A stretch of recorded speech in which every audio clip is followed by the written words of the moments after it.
Hello friends, steps and മൈൽസിൻ്റെ പുതിയൊരു എപ്പിസോഡിലേക്ക് സ്വാഗതം. ഇതൊരു സ്പെഷ്യൽ എപ്പിസോഡാണ്. കാരണം നമ്മൾ കാണിക്കാൻ പോകുന്ന സാധനം നിങ്ങളാരും കണ്ടിട്ടുണ്ടാവില്ല.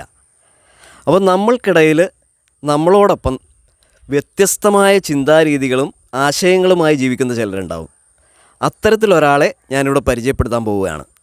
അപ്പോൾ ഇദ്ദേഹത്തിൻ്റെ പേരാണ് സെൻസ് ആൻ്റണി, എറണാകുളത്തെ നയരമ്പലം സ്വദേശി. ഇനി ഞാൻ ഒരു കാര്യം പറയാം. നമ്മളൊക്കെ കുട്ടികൾക്ക് കളിപ്പാട്ടം വാങ്ങിക്കൊടുക്കാറുണ്ട്. ചിലരൊക്കെ ചെറിയ കളിപ്പാട്ടങ്ങൾ ഉണ്ടാക്കി കൊടുക്കാറുണ്ട്. പക്ഷേ അതുപോലൊരു സംഭവം ഇദ്ദേഹം ഉണ്ടാക്കി. ചെറിയ സാധനമൊന്നുമല്ല, ഒരു ഇലക്ട്രിക് കാറാണ് ഇദ്ദേഹം തൻ്റെ മകൾക്ക് ഉണ്ടാക്കി കൊടുത്തത്. അപ്പോൾ നമുക്ക് അതിൻ്റെ വിശേഷങ്ങളിലേക്ക് കടക്കാം.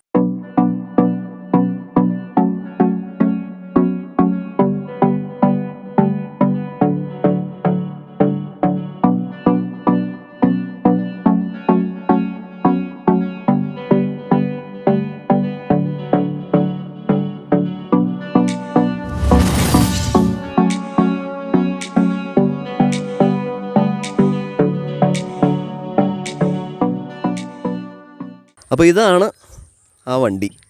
ഫുള്ള് ഇലക്ട്രിക് വണ്ടിയാണെന്നാണ് പുള്ളി പറയുന്നത്. അപ്പോൾ ഇതിൻ്റെ വിശേഷങ്ങൾ നമുക്ക് പുള്ളിയോട് തന്നെ ചോദിച്ചറിയാം. അപ്പോൾ ഇത് മൊത്തമായിട്ട് താങ്കൾ തന്നെയാണോ ഉണ്ടാക്കിയത്? മൊത്തമായിട്ട് ഞാനല്ല, ഇതിൻ്റെ ഫ്രെയിം വർക്കുകളും സ്ട്രക്ചറൊക്കെ ഞാൻ ഉണ്ടാക്കി കൊടുത്ത്. വെൽഡിങ്ങിന് മാത്രം നമ്മുടെ ഒരു സുഹൃത്ത് സഹായിച്ച്, എൻ്റെ അനിയൻ്റെ ഒരു കൂട്ടുകാരനാണ്, ബെൻസൺ എന്ന് പറയും. അവനാണ് എൻ്റെ വെൽഡിങ് വർക്കുകളൊക്കെ ചെയ്തതെന്ന്. എന്നാൽ വെൽഡിങ്ങിന് ഞാൻ അത്ര എക്സ്പേർട്ട് അല്ല, അതുകൊണ്ട് എനിക്ക് വെൽഡിങ്ങിന് ഒരാളുടെ സഹായം മേടിക്കേണ്ടി വന്നിട്ടുണ്ട്. അപ്പോൾ ഇത് ഇന്ധനമായിട്ട് എന്താണ് ഉപയോഗിക്കുന്നത്? ഇതിൻ്റെ അകത്ത് നമുക്കിപ്പോൾ അറിയാം, എല്ലാം ബാറ്ററിയിലേക്ക് കൺവേർട്ട് ചെയ്തുകൊണ്ടിരിക്കുന്നതാണ് വണ്ടികൾ. പെട്രോളൊക്കെ മാറി ഇപ്പോൾ ബാറ്ററിയിലേക്കാണ് എല്ലാ കമ്പനികളും ബാറ്ററി എന്ന കൺസെപ്റ്റിലേക്ക് വന്നുകൊണ്ടിരിക്കുകയാണ്. അതുകൊണ്ട് തന്നെ ഞാനിത് ഉണ്ടാക്കിയിരിക്കുന്നത് ബാറ്ററിയിലൂടെ, അതൊരു പ്രകൃതി സൗഹൃദമായിട്ട് ഓടുന്ന രീതിയിലുള്ള വണ്ടിയാണ്. 4 ബാറ്ററിയിലാണ് ഈ വണ്ടി ഓടുന്നത്. 48 വാട്ട്സിൻ്റെ മോട്ടറാണ് ഇതിൻ്റെ അകത്ത് ഇരിക്കുന്നത്. അതുകൊണ്ട് തന്നെ 12 വാട്ട്സിൻ്റെ 4 ബാറ്ററിയാണ് ഇതിൻ്റെ അകത്ത് ഉപയോഗിച്ചിരിക്കുന്നത്. അത് ശരി. അപ്പോൾ ഇതിന് ചാർജിങ് എങ്ങനെയാണ്? ചാർജ് ചെയ്യാനുള്ള സംവിധാനം? നമ്മൾ ഇതിൻ്റെ അകത്ത് ഓൾറെഡി ഒരു ചാർജിങ് യൂണിറ്റ് വെച്ചിട്ടുണ്ട്. ബാറ്ററിയിലേക്ക് ചാർജ് ചെയ്യാനുള്ള ഒരു ചാർജിങ് യൂണിറ്റാണ് ഈ കാണുന്നത്. ഓ, വണ്ടിയുടെ അകത്ത് തന്നെയാണ്. ഓക്കെ ഓക്കെ സെറ്റ് ചെയ്തേക്കുന്നത്. Okay okay. അപ്പോൾ ഇതിന് എൻജിൻ ഏത് എൻജിനാണ് ഉപയോഗിച്ചിരിക്കുന്നത്? ഇത് DC മോട്ടറാണ് ഉപയോഗിച്ചിരിക്കുന്നത്. ഓൺലൈൻ വരുത്തിയതാണ്. നമ്മുടെ ഡൽഹി, ബോംബെയിലൊക്കെ ഈ പെഡൽ റിക്ഷ ഉണ്ടല്ലോ, സൈക്കിൾ റിക്ഷ ഉണ്ടല്ലോ. ഓ, അത് ശരി. സൈക്കിൾ റിക്ഷയുടെ മോട്ടറാണ് ഇതിൻ്റെ അകത്ത് ഉപയോഗിച്ചിരിക്കുന്നത്. ഓ, അതിനുപയോഗിക്കുന്ന സാധനം, അതിനുപയോഗിക്കുന്ന മോട്ടറാണ് ഇതിൻ്റെ അകത്ത് ഉപയോഗിച്ചിരിക്കുന്നത്. 48 വാട്ട്സിൽ വർക്ക് ചെയ്യുന്ന 750 വാട്ട്സ് പവറുള്ള ഇതിൻ്റെ RPM, ആ മോട്ടറിൻ്റെ RPM വരുന്നത് 1000 RPM ആണ്. പക്ഷെ അത് റെഡ്യൂസ് ചെയ്തിട്ട് 300 RPM ആയിട്ട് റെഡ്യൂസ് ചെയ്തിട്ടുണ്ട്. ഓൾറെഡി ആ മോട്ടറിൽ തന്നെ ഇൻബിൽഡ് ചെയ്തിട്ടുണ്ട്. പിന്നെ അതിൻ്റെ കൂടെ ഒരു ചെയിനും സോക്കറ്റും ഉണ്ട്. ചെയിൻ സോക്കറ്റ് വഴിയായിട്ടാണ് വണ്ടിയുടെ ബാക്ക് ഷാഫ്റ്റിലേക്കാണ് ഈ സാധനം കണക്ട് ചെയ്തിരിക്കുന്നത്. ഓക്കെ. അപ്പോൾ ഇതിൻ്റെ ബോഡിയൊക്കെ എങ്ങനെയാണ്, എന്തുകൊണ്ടാണ് ഉണ്ടാക്കിയിരിക്കുന്നത്? ഇതിൻ്റെ ബോഡി വരുന്നത് പകുതി ഭാഗം ഇരുമ്പാണ്. ഏകദേശം ഈ ഒരു പൊസിഷൻ വരെ നമ്മുടെ വാർക്ക ഷീറ്റ് കിട്ടിയിട്ടുണ്ടായിരുന്നു. ആ വാർക്ക ഷീറ്റ് കൊണ്ടാണ് ഇതിൻ്റെ പകുതി ബോഡി ചെയ്തേക്കുന്നത്. പിന്നെ ഇതിൻ്റെ മുകളിലേക്ക് വരുന്ന പോർഷൻ നമ്മൾ ഫൈബറിലാണ് ചെയ്തേക്കുന്നത്. കാരണം ഇത്രയും ചെയ്തപ്പോൾ തന്നെ വണ്ടിക്ക് ഓൾറെഡി നല്ലൊരു വെയിറ്റ് വന്നു.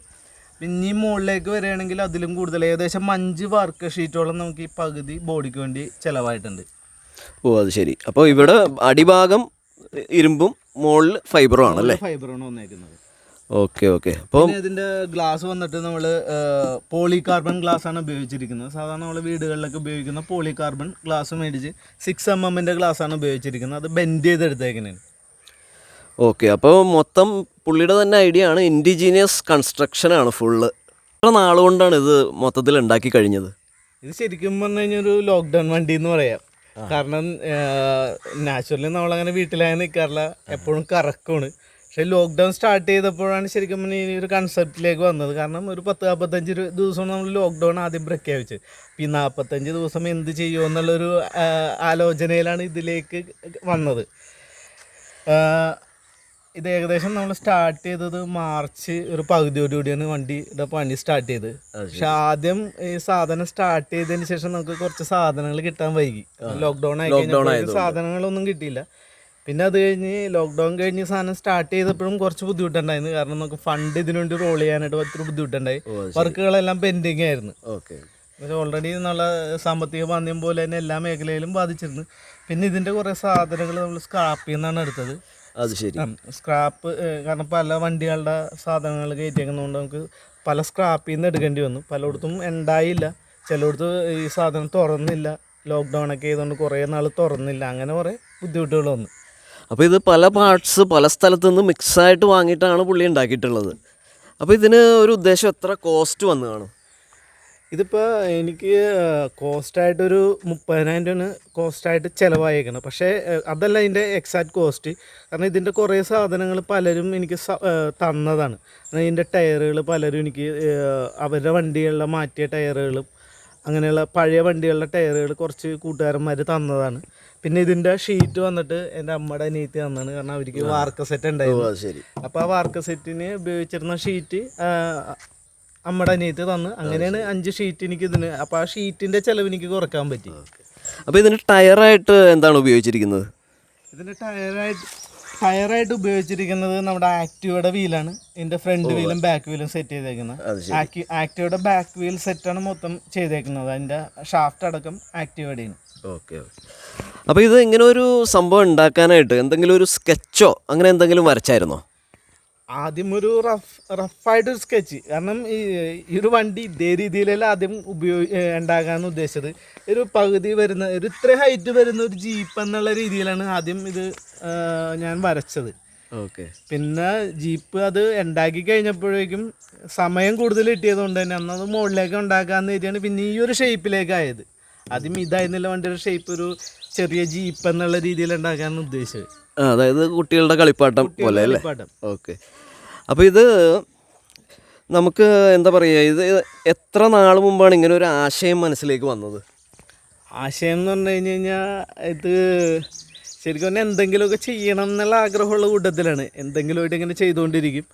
അങ്ങനെ ഇരിക്കുകയാണ് ശരിക്കും എൻ്റെ കൺസെപ്റ്റ് വരുന്നത്. നമ്മുടെ ചെറിയ കുട്ടികളുടെ ടോയ് കാറുകളുണ്ടല്ലോ.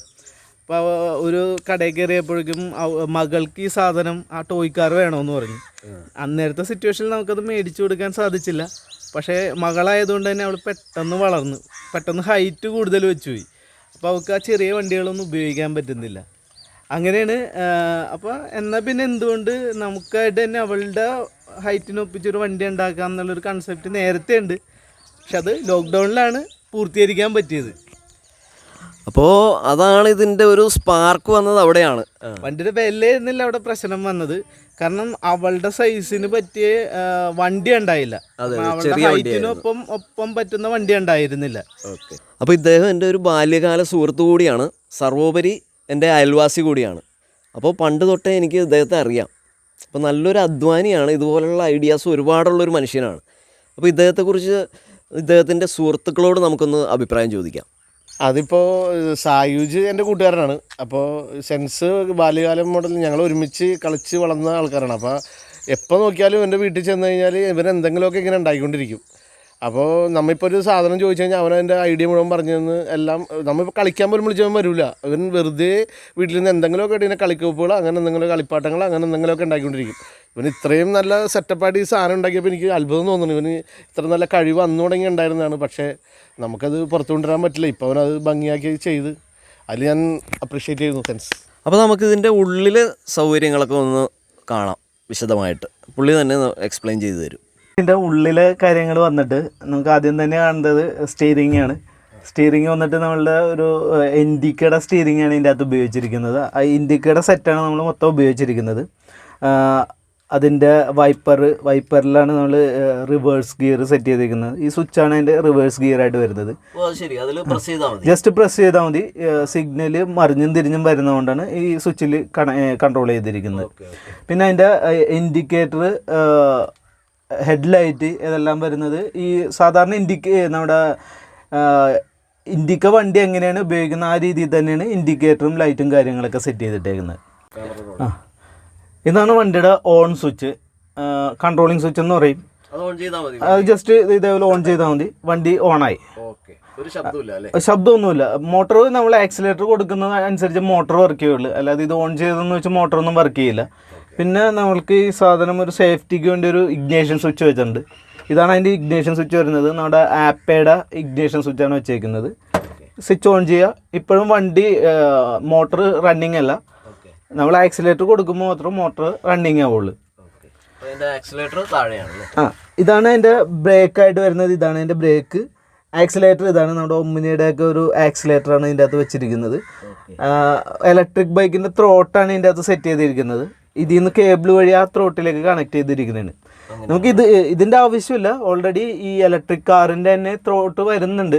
പക്ഷെ അതിന് എക്സ്പെൻസീവ് ആയതുകൊണ്ട് അത് ഉപയോഗിച്ചില്ല.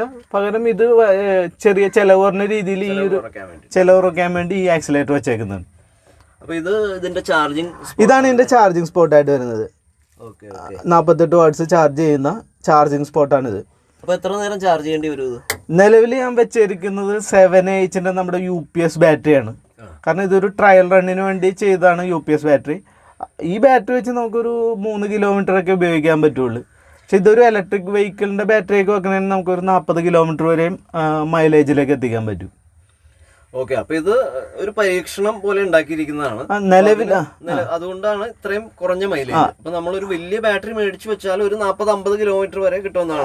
ബാറ്ററിയുടെ AH കൂടുന്നതനുസരിച്ച് നമുക്ക് ഇതിൻ്റെ മൈലേജ് കൂട്ടാൻ പറ്റും. ഇപ്പോൾ ഒരു 28 AH ഒക്കെ ആണെങ്കിൽ ഒരു 40 കിലോമീറ്റർ മൈലേജിലേക്ക് വരാം. ഒരു ബാറ്ററി 35 AH ആണെങ്കിൽ ചിലപ്പോൾ അത് 60 കിലോമീറ്റർ വരെ എത്തിക്കാൻ പറ്റും. അപ്പോൾ ഇതിപ്പോൾ 2 പേർക്ക് ഇരിക്കാവുന്ന രീതിയിലാണല്ലോ ഉണ്ടാക്കിയിരിക്കുന്നത്. നമുക്ക് ബാക്കിൽ 2 സീറ്റ് കൂടെ എക്സ്ട്രാ കൊടുത്ത് ഉണ്ടാക്കാൻ പറ്റുമോ ഇതിലിപ്പോൾ നിലവിലെ മോട്ടർ വെച്ച് നമുക്കൊരു 2 പേരുടെ കപ്പാസിറ്റി, വണ്ടിക്ക് ഓൾറെഡി വെയിറ്റ് ഉണ്ട്. 2 പേരും കൂടി കയറിയാൽ മൂവ് ചെയ്യുന്ന രീതിയിലുള്ള മോട്ടറാണ് നിലവിൽ വെച്ചേക്കുന്നത്. ഈ മോട്ടർ ഒന്ന് അപ്ഗ്രേഡ് ചെയ്യുകയാണെങ്കിൽ അതൊരു ഇത്തിരി പവർ കൂടിയ മോട്ടർ വയ്ക്കണമെങ്കിൽ അതുപോലെ തന്നെ 48 വാട്ട്സ് എന്നുള്ളത് ബാറ്ററിയുടെ പവറും കൂട്ടേണ്ടി വരും. അങ്ങനെയാണെങ്കിൽ നമുക്കൊരു 4 പേർക്കൊക്കെ ഓടിക്കുന്ന രീതിയിലേക്ക് വണ്ടി ഉണ്ടാക്കാൻ പറ്റും. അതുപോലെ തന്നെ ബോഡി ഫൈബറിലാക്കുകയാണെങ്കിൽ വെയിറ്റ് ഒക്കെ ഇപ്പം നിലവിൽ ഇതിപ്പോൾ ഞാൻ ഷീറ്റിലാണ് ചെയ്തേക്കുന്നത്. അത് ഫൈബർ ആക്കുന്നതാണെങ്കിൽ ബോഡി വെയിറ്റ് കുറയ്ക്കാം. പക്ഷേ ഇത് ഇത്തിരി സേഫ്റ്റിയാണ്. കാരണം അത്യാവശ്യം ഒരു കാർ ഇടിക്കുന്ന പവറിൽ ഇടിച്ചാൽ പോലും ഇതിൻ്റെ ബോഡിക്കൊന്നും പറ്റുന്നില്ല. പക്ഷേ ഫൈബർ ആണെങ്കിൽ നമുക്ക് അറിയാം അത് പെട്ടെന്ന് അപകടങ്ങൾ ഉണ്ടാക്കാൻ സാധ്യത കൂടുതലാണ്. സ്ട്രോങ് ആണ്. സാധാരണ ഒരു വണ്ടിയുടെ ഷീറ്റ് എന്നുള്ള രീതിയിൽ തന്നെയാണ്. അതായത് 18ന്റെ ഷീറ്റാണ് ഇതിൻ്റെ അകത്ത് ഉപയോഗിച്ചിരിക്കുന്നത്. 18 ഗേജിൻ്റെ ഷീറ്റാണ് ഉപയോഗിച്ചിരിക്കുന്നത്.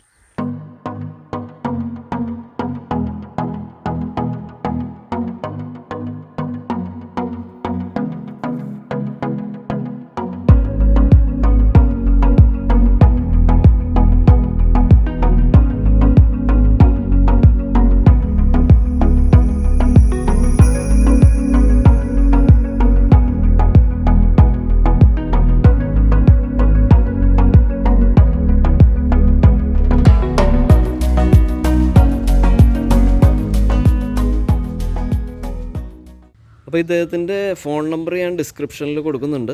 അപ്പോൾ താല്പര്യമുള്ളവർക്ക് അദ്ദേഹത്തെ കോൺടാക്റ്റ് ചെയ്യാം. ഞങ്ങളുടെ നാടിൻ്റെ അഭിമാനമാണ് ഇദ്ദേഹം. അപ്പോൾ ഇതുപോലെയുള്ളവരെയാണ് നമ്മൾ പ്രോത്സാഹിപ്പിക്കേണ്ടത്. അപ്പോൾ ഈ വീഡിയോ നിങ്ങൾ മാക്സിമം ഷെയർ ചെയ്യുക, കൂടുതൽ പേര് കാണട്ടെ, 4 ആൾ ഇദ്ദേഹത്തെക്കുറിച്ച് അറിയട്ടെ. അപ്പോൾ ഇതെന്താ പറയുക, ഈ വണ്ടി നമുക്ക് ഒരു ഫാമിൽ അതുപോലെ തന്നെ ഒരു എന്താ പറയുക റിസോർട്ടിലൊക്കെ ബഗ്ഗിക്ക് പകരമായിട്ടൊക്കെ യൂസ് ചെയ്യാൻ സാധിക്കും. അതുപോലെ തന്നെ നമുക്ക് വീട്ടിൽ കുറച്ച് കോമ്പൗണ്ടൊക്കെ ഉണ്ടെങ്കിൽ ഒരു ടോയ് ആയിട്ട് കുട്ടികൾക്ക് കളിക്കാനുള്ള ടോയ് പോലെയൊക്കെ ഇത് യൂസ് ചെയ്യാൻ സാധിക്കും. അപ്പോൾ നമുക്ക് ഇദ്ദേഹത്തിന് എല്ലാവിധ ഭാവുകങ്ങളും ആശംസിക്കുന്നു. കൂടുതൽ ഉയരങ്ങളിലേക്ക് ഇദ്ദേഹം എത്തട്ടെ എന്ന് നമ്മൾ പ്രാർത്ഥിച്ചുകൊണ്ട് ഈ വീഡിയോ വൈൻഡപ്പ് ചെയ്യുകയാണ്. അപ്പോൾ മറ്റൊരു വീഡിയോയുമായി വീണ്ടും കാണാം. അതുവരെ ഗുഡ് ബൈ.